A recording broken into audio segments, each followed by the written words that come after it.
गौतम बुद्ध जब भी अपना प्रवचन समाप्त करते, अपने शिष्यों को 3 बार समझाते और कहते कि जाओ अब अपना अपना काम करो। उनका एक प्रिय भिक्षु था, आनंद। उसे यह बात अजीब सी लगती कि रोज रोज उसी बात को कहने का क्या मतलब है। और जब एक दिन उससे रहा नहीं गया तो उसने उन्हें टोक दिया। बुद्ध धीरे से मुस्कुराए और बोले, आनंद, तुम्हारा कहना अपनी जगह पर सही है कि भिक्षु को रोज रोज क्या समझाना कि जाओ अब अपना अपना काम करो। पर शायद तुमने यह ध्यान नहीं दिया कि धर्म सभा में सिर्फ भिक्षु ही नहीं, आसपास की बस्तियों के बहुत से लोग भी आते हैं। उनमें से बहुत से लोग ऐसे होते हैं जो पहली बार आए होते हैं, तो उनके लिए मैं यह बात 3 बार दोहराता हूं। पर यह स्पष्टीकरण भी आनंद के पल्ले नहीं पड़ा। इस पर बुद्ध बोले, आनंद, आज की सभा में जितने लोग बैठे थे उनमें सन्यासी तो बहुत सारे थे, पर एक चोर और एक वेश्या भी थे। कल तुम ऐसा करना कि किसी एक सन्यासी उस चोर और वेश्या से जाकर मिलना और उनसे पूछना कि मेरी बातों का उन्होंने क्या अर्थ ग्रहण किया। यह सुनकर आनंद और आश्चर्यचकित हुआ कि इतने लोगों की भीड़ में बुद्ध ने चोर और वेश्या को एक नजर में कैसे पहचाना, और भला मैं कैसे जानूंगा कि वह चोर और वेश्या कहाँ रहते हैं। बुद्ध उसके मन की बात समझ गए। उन्होंने आनंद को चोर और वेश्या के बारे में बताया और जाकर आराम करने को कहा। आनंद ने जैसे तैसे उत्सुकता में वह रात काटी और अगले दिन सुबह सुबह तहकीकात के लिए निकल पड़ा। सबसे पहले वह एक सन्यासी के घर पहुंचा जो बुद्ध की धर्म सभा में नियमित रूप से आता था। आनंद ने उससे पूछा, रात्रि सभा में बुद्ध ने जो आखिरी वचन कहे कि अब जाकर अपना अपना काम करो, आपने उससे क्या सीखा? इस पर वह भिक्षु बोला, इसमें सीखने वाली क्या बात है? भिक्षु का नित्य कर्म है शाम को ध्यान, अल्प भोजन और विश्राम। मैंने कल भी वही किया। आनंद को पता था कि भिक्षु से उसे यही उत्तर प्राप्त होगा। अत वह मुस्कुराया और चोर के घर की ओर चल पड़ा। पूछते पूछते वह चोर के घर पहुंचा। चोर उस समय सो रहा था।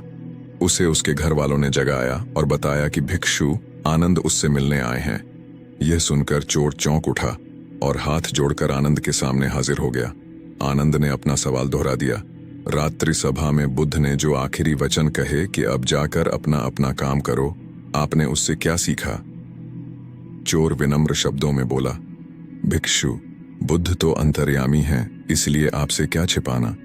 मैं कल रात पहली बार बुद्ध की धर्म सभा में गया और उनके प्रवचन सुने। मेरा तो जीवन ही सफल हो गया। बुद्ध के प्रवचन सुनने के बाद मैं उनके कहे अनुसार अपने काम यानी कि चोरी करने निकल पड़ा, और कल इतना तगड़ा माल हाथ लगा कि अब आगे मुझे चोरी करने की जरूरत नहीं पड़ेगी। अब मैं अपना जीवन आराम से काट सकूंगा। चोर की बात सुनकर आनंद हैरान रह गया। वह वहां से उठा और वेश्या के घर की ओर चल पड़ा। वेश्या आनंद को देखते ही पहचान गई। उसने आनंद को प्रेम पूर्वक घर के भीतर बुलाया और उनके लिए जलपान लेकर आई। जलपान ग्रहण करने के बाद आनंद ने वेश्या के सामने भी अपना सवाल दोहराया। ये सुनकर वेश्या बोली, भिक्षु, भगवान बुद्ध ने अपने प्रवचन के अंत में कहा कि जाओ अपना अपना काम करो। सो प्रवचन के बाद मैं अपने घर आई और अपनी नाच गाने की महफिल सजाई। लेकिन बुद्ध के आशीर्वाद से कल के जैसी महफिल तो कभी नहीं सजी। कल मेरी महफिल में कई बड़े बड़े राजे महाराजे पधारे। उन लोगों ने प्रसन्न होकर इतना धन धान्य मुझे दिया कि अब मुझे धन के लिए यह कर्म करने की आवश्यकता ही नहीं पड़ेगी। आनंद के आश्चर्य की सीमा न रही। वह वहां से वापस महात्मा बुद्ध के पास गया। उसने बुद्ध को जाकर प्रणाम किया और उन्हें सारी बात कह सुनाई। बुद्ध बोले, आनंद, इस संसार में जितने भी व्यक्ति हैं, सबके मस्तिष्क अलग अलग हैं। वे सभी लोग अपनी बुद्धि और क्षमता के अनुसार ही हर बात का मतलब निकालते हैं। इसीलिए मैं अपनी इस बात को 3 बार कहता हूं कि जाओ अब अपना अपना काम करो। इसके पीछे मेरी सोच यही है कि किसी के समझने में कहीं कोई कमी न रह जाए। लेकिन इसके बाद भी लोग उस बात का मतलब अपने अपने हिसाब से समझते हैं और इसका कोई उपाय भी नहीं है। इसीलिए ये सृष्टि ऐसी है।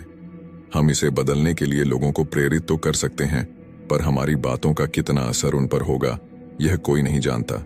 इसीलिए मैं सभी के साथ एक समान व्यवहार करता हूं और सभी को एक समान अपना अपना कार्य करते रहने के लिए प्रेरित करता हूं।